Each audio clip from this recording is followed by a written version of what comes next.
I must be the only Walter Mitty that provides photographic evidence and my discharge book to show that I was actually in the army. And in this photograph, you see me dressed up as a paratrooper 40 odd years ago at a polling station in Fort Hill. I haven't been able to Photoshop it, but I've blown it up a little bit for you to see. There I'm sitting on my own.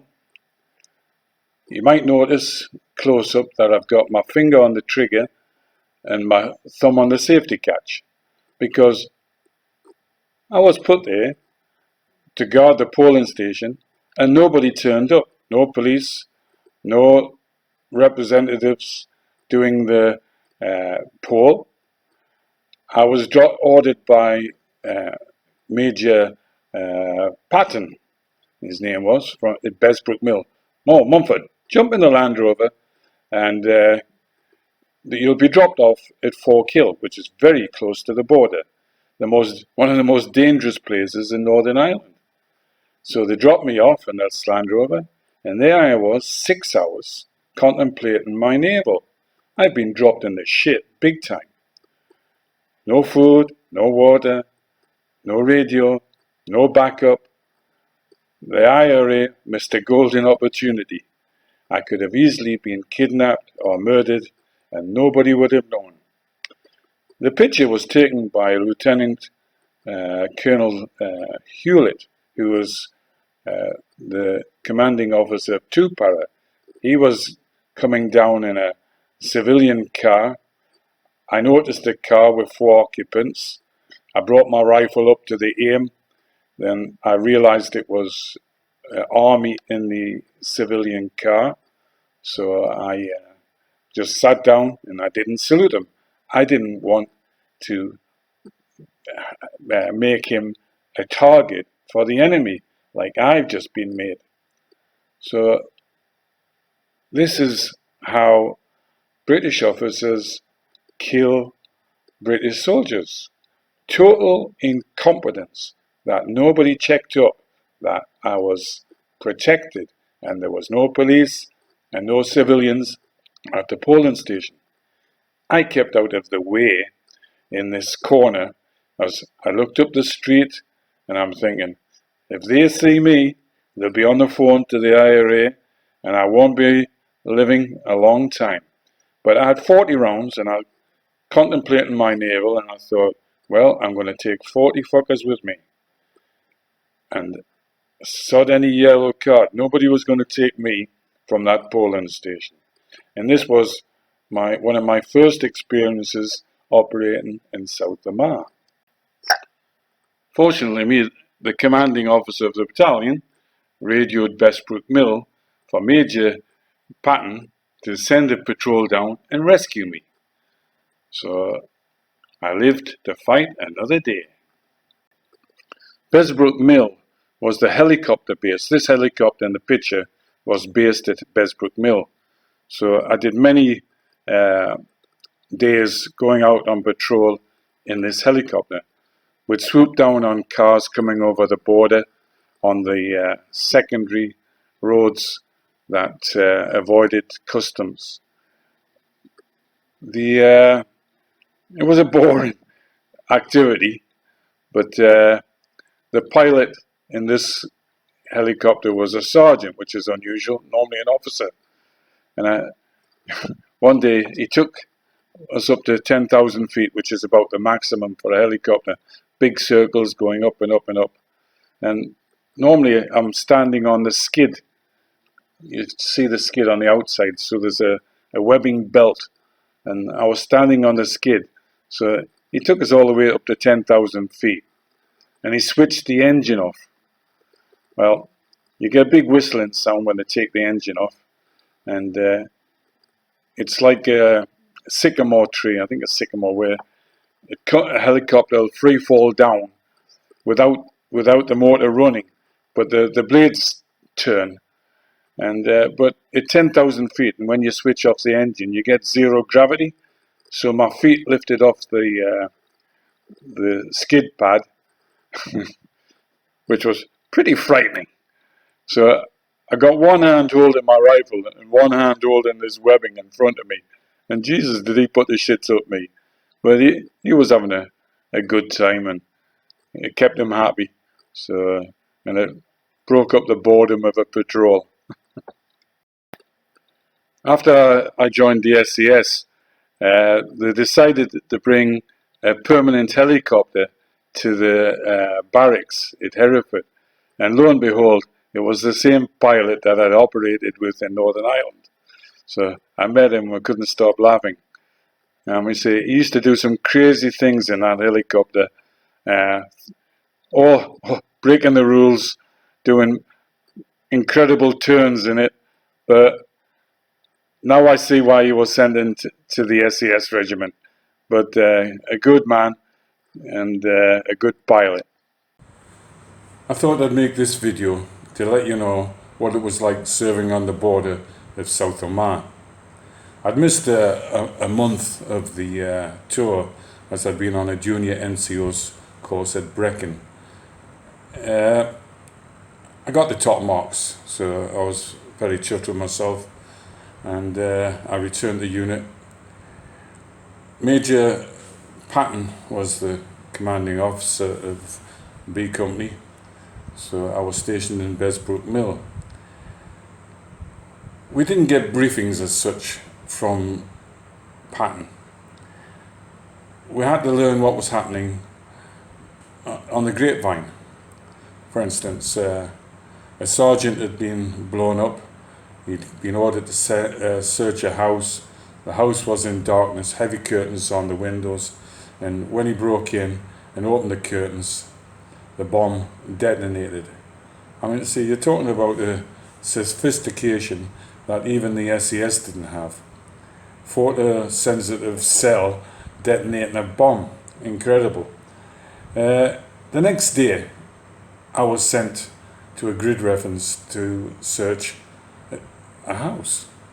Again, heavy curtains on the windows, and I'm thinking, why am I risking my life to search this house? What relevance is it to anybody?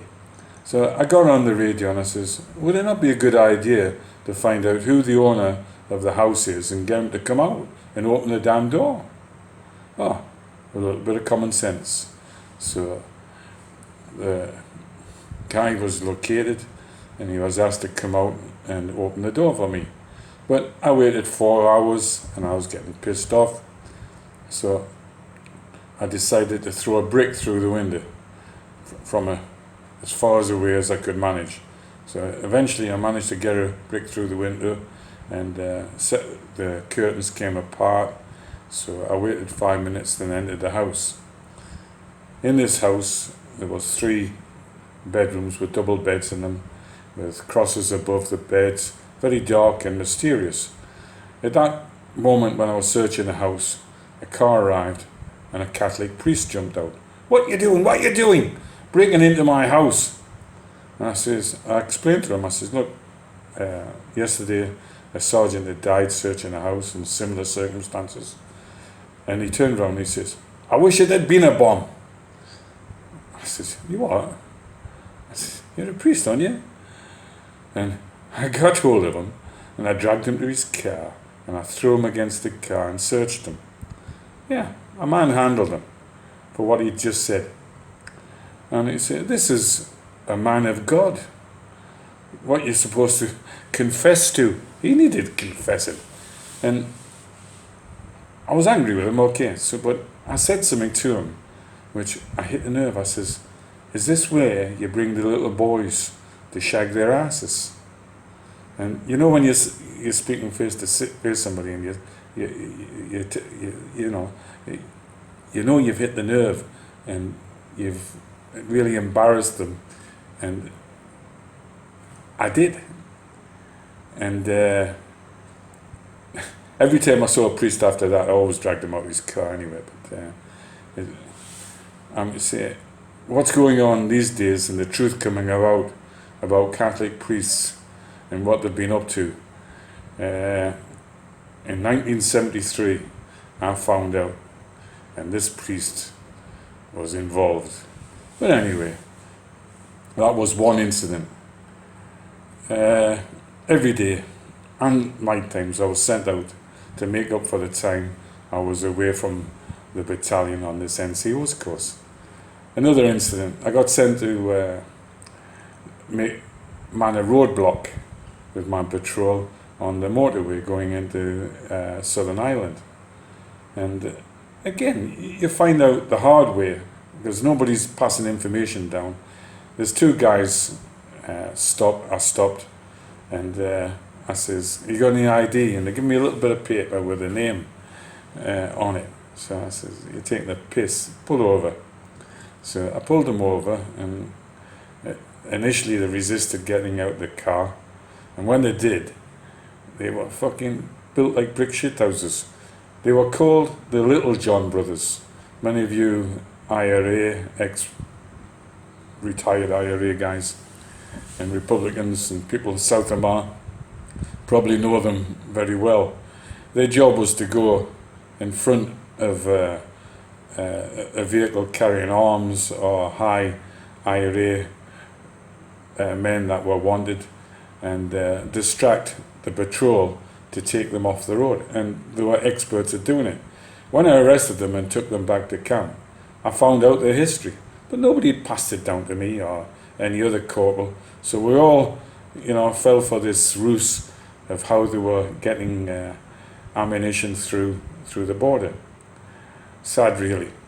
A black taxi from Belfast, I stopped that on down by Warren Point. I mean, see, three giggling girls flashing their tits, opening their legs in the back, and I'm thinking, yeah, this is another Little John setup.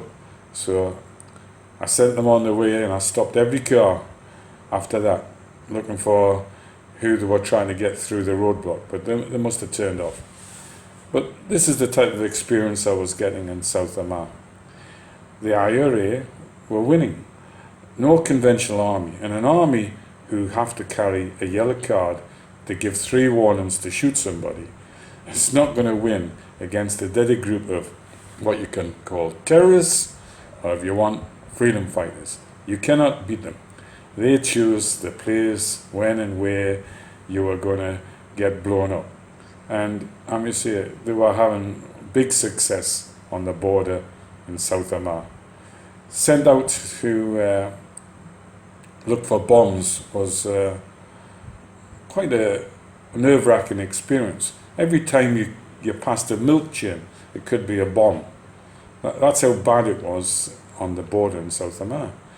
They were putting fertilizer mix and detonating this mix with a high explosive, which was pretty effective. It blew like a 2-meter crater in the road. So if you're anywhere near it, you're going to lose your limbs.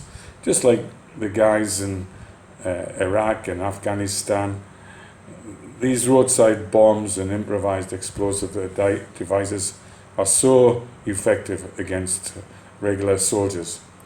You've got a barracks situated, you've got to supply it. If you're supplying it by road, they're on the radio. In this case, the IRA were on the telephone.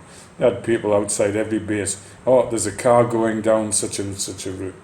Oh, they've got a civilian car. Tell the license plate number. The IRA weren't stupid like the British officers thought they were. These weren't stupid paddies. And the officer class system couldn't understand how the British Army were getting defeated in South Armagh. Easy. The Irish aren't stupid. But the British Officer Corps is a total waste of time and money.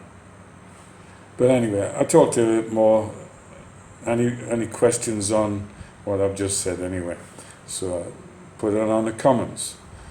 I'm saying, you can call me Walter Mitty, but I'm putting the pictures on my videos. What more do you want? Some people don't like the truth, alright? Bye for now.